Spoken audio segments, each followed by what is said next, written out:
Today Baba is talking about the mistakes that we made in the last 63 births. And one particular mistake is that we thought that God is omnipresent and God is a bodily being. But Baba says, I am incorporeal, I am a point of light, and I am the ocean of virtues and powers. So Baba says that this is a huge mistake which led to your downfall. There are many mistakes that we made, but this is a huge mistake, maybe the first mistake, that we thought Baba is a bodily being and Baba is omnipresent, something like matter, something like air, and we forgot that Baba is a point of light and Baba is the ocean of knowledge, ocean of love, peace, joy, ocean of all powers. Now, why is this such a big mistake? What difference does it make if I think that God is a bodily being and God is an incorporeal point of light? What difference does it make?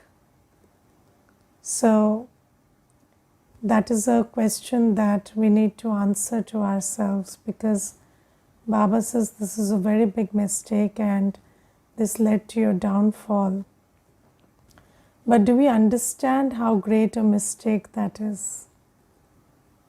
You see, when we become body conscious, we have yoga with matter.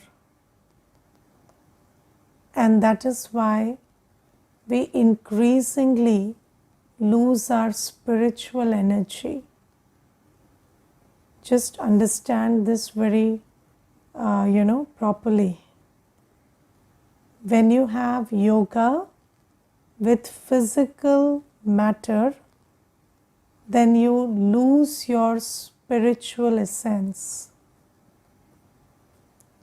The more you have yoga with jad, that which is non-living, that which is, physical, the more you have yoga with that, the more spiritual energy you lose. Now just think about when we have yoga with a bodily being, do we have yoga with the body or the being? We have yoga with the body. Do you understand that? So, when you meet somebody, although when you meet a bodily being, that's a being in a body, but do you actually have yoga with the being? No. You have yoga with the body. In your awareness, what are you holding? In your awareness, you are holding the physical image. Yes, and the acquired qualities. Even if you're holding in your awareness the qualities of the person, you are holding in your awareness the acquired qualities. The qualities that are acquired in this, mundane world. They are a good dancer, they are a good speaker, they are a good, they are talented, or they do work well, they are very organized. So these are all acquired qualities that are acquired in the bodily world. And when you have yoga with the body, so you always have yoga with the body. When you look at somebody, when you're talking to somebody, when you are interacting with somebody, what is the image you're holding? It's the physical image of matter. And having yoga with matter is not energizing the soul, because spiritual sustenance happens when you have yoga with conscient energy, with living force. Yes, we are not even talking about how much yoga we have with the phone these days. Just think about what you're seeing on the phone, and just think about how much yoga you have with the phone. You're always carrying your phone here also in your mind, because always you're looking for it, right? So where is my phone? Where is my phone? Where did I put it? I don't find it. I have lost it. So you are always having yoga with that instrument, and you're having yoga with what you watch on that instrument, which is the physical world of matter. So you're seeing bodies, you're seeing, scenes, sights, everything of this physical world. And then all through the day, just think about how much yoga we have with matter. And what is the quality of matter right now? The quality of matter is, it is tamo pradhan, it is degraded to the lowest point. Yes, it has nothing to offer. And that's why when you have yoga with matter, then, because something that has lost its essence will deceive you at any moment. Yes, it is not, it is very, very temporary, it has got nothing to offer, it is non-essential, and it is very temporary. So even when the supply is good, you are not recharging yourself. You're meeting 100 people in a day, they are spiritual energy, but you don't have yoga with the soul. In body consciousness, you are having yoga with the body. So that's why when you are having yoga with something that is not pure, that is downgraded, so when you have that yoga with that, then you're losing your spiritual energy. And that's why the more people we meet, the more we are feeling drained. We are not feeling energized with interactions and meeting people also. And people prefer to look at the phone these days than meet people and talk to people. Because when you are with the phone, then you are at least choosing what to watch. So then you don't have to deal with, at least, it's an impure world and it has nothing to offer, but at least it is designed to make you like it. Whatever you watch in the phone is at least designed to make you like it. But even when you are on the phone some people are on the phone these days for 5 hours, 6 hours, more than that. And then what happens? Your head starts aching, because it's draining you. So when we are body conscious and we have yoga with bodily beings and matter, it is draining us increasingly. And this is why you see people are again, resorting to pets and stuff, because pets again, they are not that vicious. So the quality of that animal is not that vicious. So that animal is at least, giving you some loving energy, giving you something. So people are connecting more to that. So, but the one you you are body conscious and the one you're connecting to is body conscious. So that's why there is no energy exchange. But at least the pet is not that body conscious. So you're getting some energy there.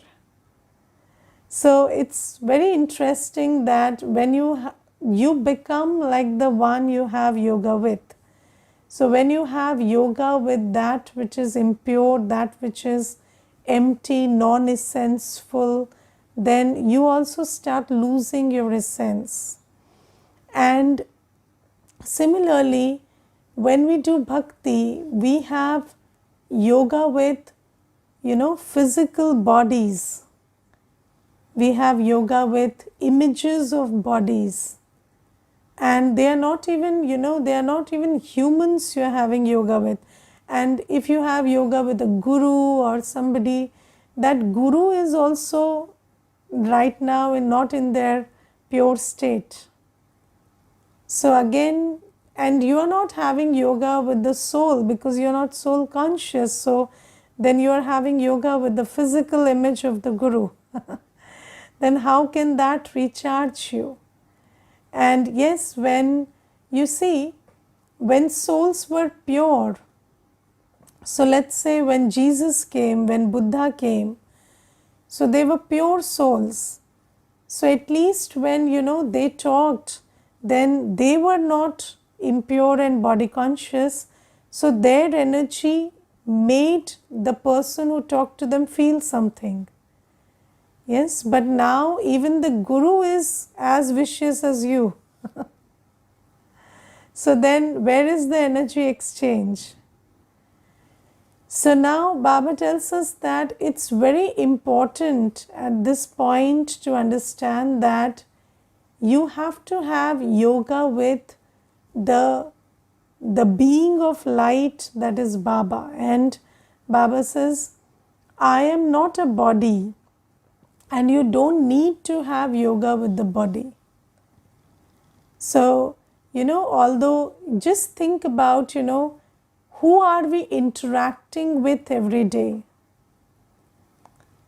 We are interacting with souls, but then those souls are in bodies and we are not even aware they are souls. And we are in a body conscious way, we are just interacting to bodies and posts and positions and roles.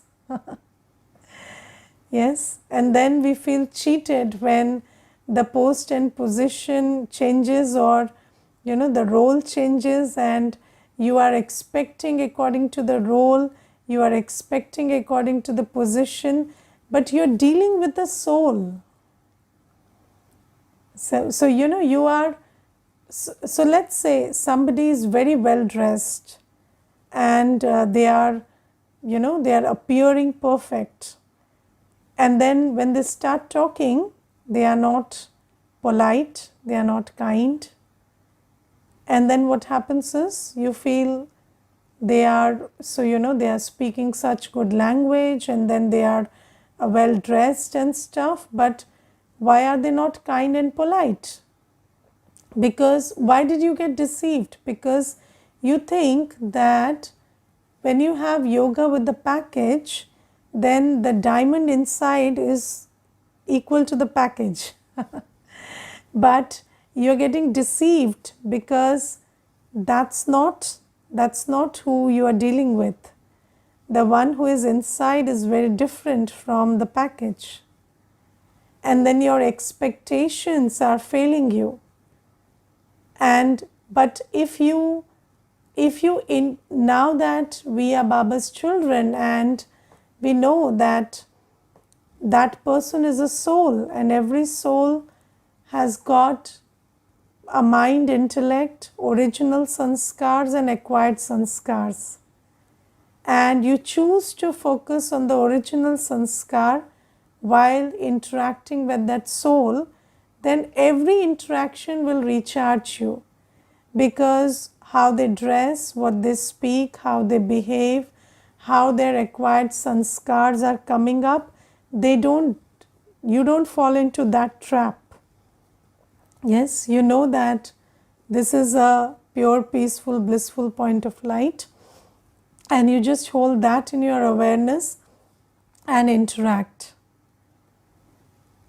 Okay, so you are not deceived by anybody's lies, you are not deceived by anybody's pretense, because you know that these may be the acquired qualities, but that's not who you are seeing and who you are holding in your awareness. You are just holding in your awareness the original qualities of the soul, and you are okay with that. And you are not assuming based on how they look, how they dress, or just your, just your magical thinking is not making you assume that this person has no acquired sanskars and they are either all bad or all good. No. You know that this is a pure soul and they have impure sanskars, and that's okay. And then you interact with them, and you know that when you focus on the purity, gradually the purity will enhance.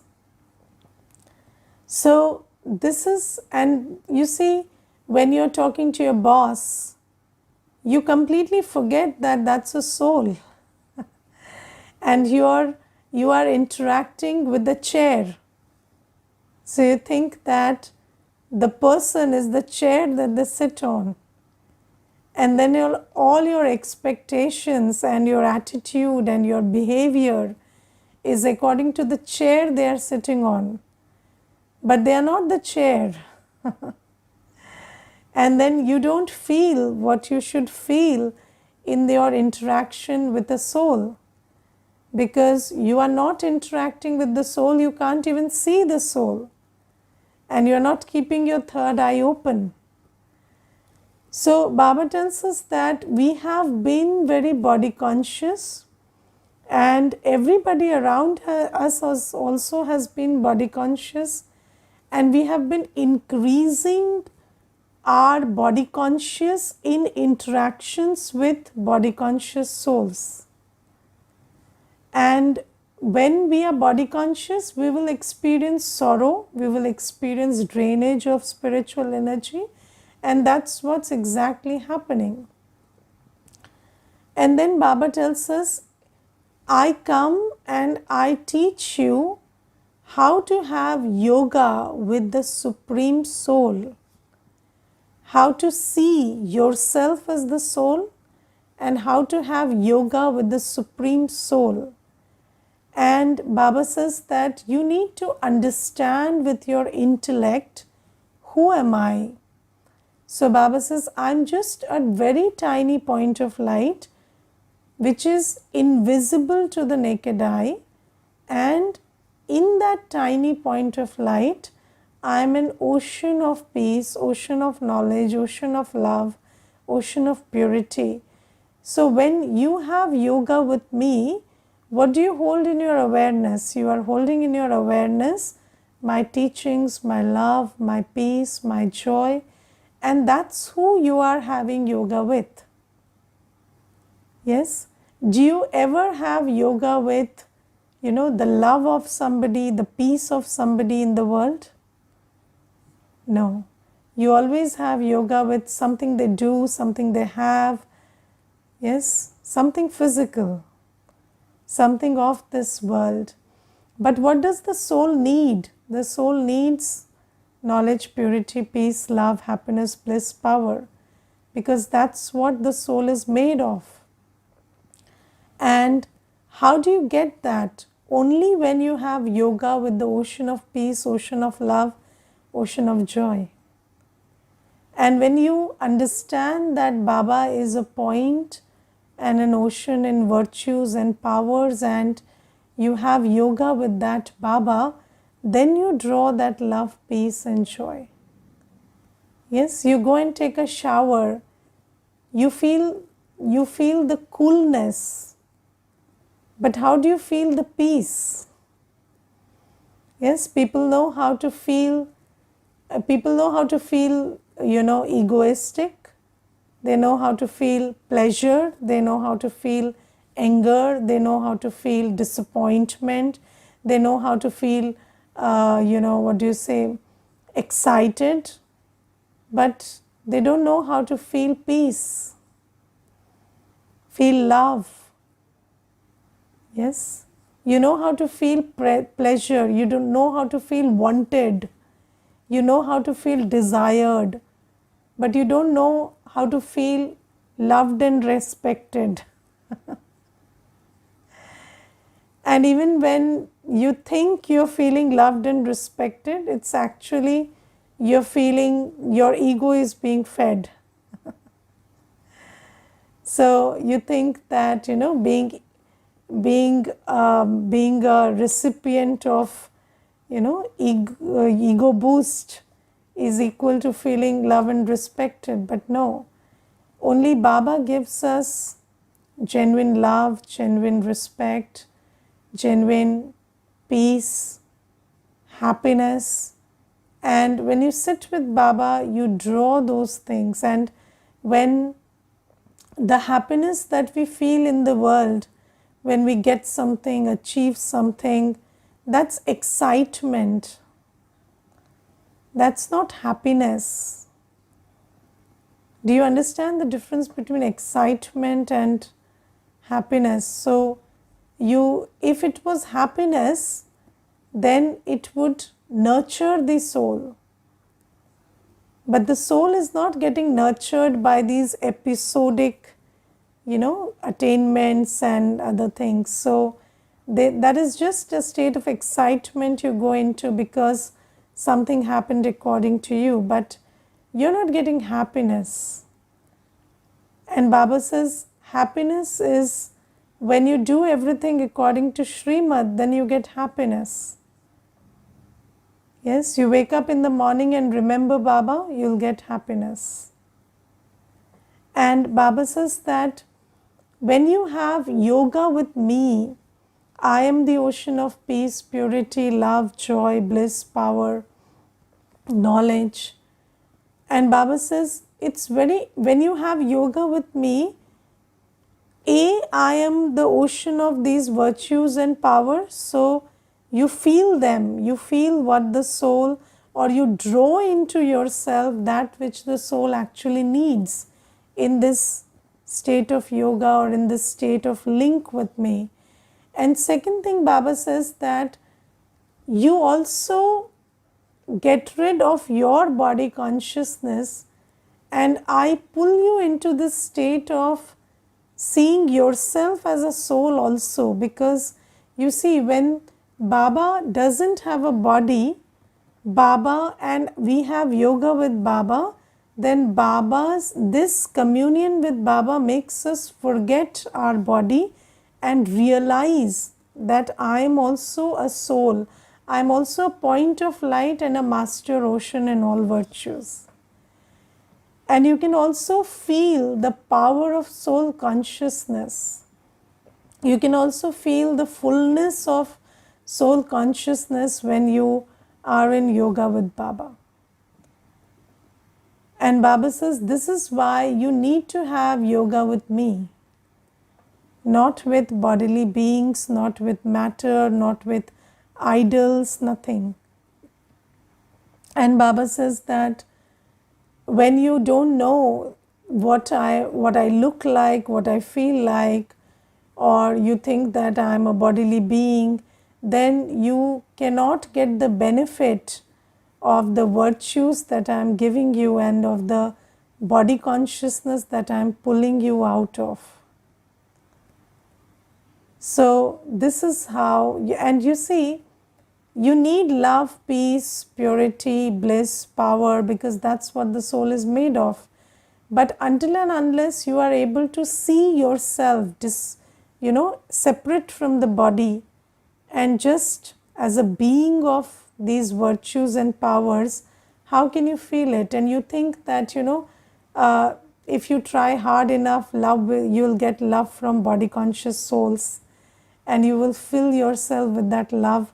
That's not happening, because you see, there is a very interesting phenomena in the world that when people who are couples, they have a really good relationship, that which you call a loving relationship, then it is observed that when one partner dies, the other partner can't live very long. They also die very, very soon. Now think about it. You're saying you got love all your life, and then that love didn't even give you that much soul power that you can survive without one person for some days. So is that really love? If it was love, then you would be spiritually strengthened. But that which is draining us, we are just tagging that as love. But love is an energy of the soul, and when the soul receives love, then the soul becomes powerful and content. Then the soul rises above needs. But what we are calling as love is actually depleting us so much that we become very, very needy. So that's not love. So the happiness, the love, the peace that we think, is our idea of love, happiness and peace in the world, that's not true love, happiness, peace. So Baba says, when you keep listening to the Murli, and you see, when you listen to the Murli, you see, when the student studies, he has yoga with the teacher, right? And the teaching is important, but the teacher is also very important. Yes? Just think about a situation where there is no parent, but you are being provided with everything. So there's food on the table, clothes, education, resources, everything, but no parent. Is that okay? No. So it's what they give, but also who is giving. Both are important. And similarly, when we talk about a teacher, we learn from the teacher not only by way of what they teach, but we also have a relationship with who they are. Yes, and when you remember, even now, if you remember your chemistry lessons from school, you will remember your chemistry teacher with that. You cannot remember your chemistry lessons without remembering your chemistry teacher. Because the teacher and the teaching are both important. And Baba says, when you listen to my knowledge, you have yoga with me, not with the physical instrument that's giving you the lesson. Yes, so when you're listening to the Murli, even when you're listening to the Manthan, whose Murli is it? Whose Manthan is it? It's Baba's. So hold Baba in your awareness and have Buddhi Yoga with Baba while listening to knowledge. And Baba says that when you have Buddhi Yoga with me, then that exchange or that transmission of energy is happening from me. And this is why it's very important that we understand that the Gita is not spoken by a physical being. Because when somebody reads the Gita, now you see, the Gita also has very good teachings. It's not like the teachings are any less. But because you don't know the teacher and you're having your Buddhi Yoga with a corporeal being, that's why the teachings are not imbibed. But if you listen to the teachings of Baba, follow them, and you understand that these teachings are coming from Incorporeal Baba, who is the ocean of virtues and powers, and you have Buddhi Yoga with that teacher, then that transforms you. So Baba says it's very important to understand what am I like and what am I not like, because everybody is talking about God, everybody is praying to God, but if you make this mistake of thinking that God is like air everywhere and God is a, God is, people say God is nirgun, which means He doesn't have any virtues. But God is the ocean of virtues. And when you don't define His form, His residence, His address, His qualities, then you don't have Buddhi Yoga with Baba. You have Buddhi Yoga with your idea of God. And your idea of God is not going to help you. It's God who is going to help you. So you need to know Baba as He is, who He is. And then Baba says, when you have yoga with me, you become soul conscious.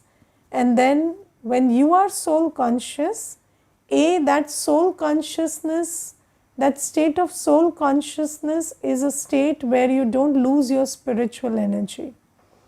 Because that self-awareness is always recharging you.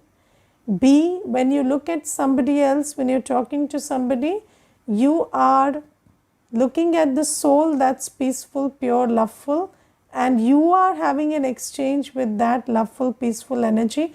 They may have many other things. They may have acquired sanskars, they may have a body, they may have talents, but you don't have yoga with that.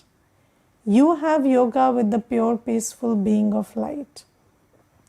And when you look at somebody like that, when you interact with that awareness, you will feel recharged.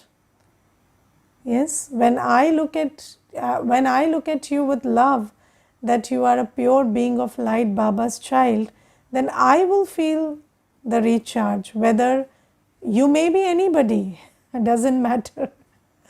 But I will have that drishti and I will feel good.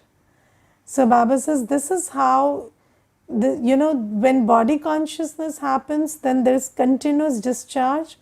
And when we have yoga with the one who doesn't have a body, and we become soul conscious, and we understand that it's all about the characters and the virtues and the powers that Baba has, and my original virtues and powers, and when I hold that in my awareness all day, then constant recharge happens, and then we become ready for Satyug.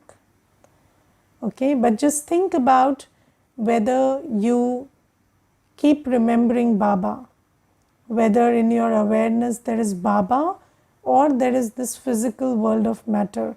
Who are you holding in your awareness all day? Because that is where all the recharge and discharge is happening. Yes, just think about something that happened 10 years ago. It can discharge you even today.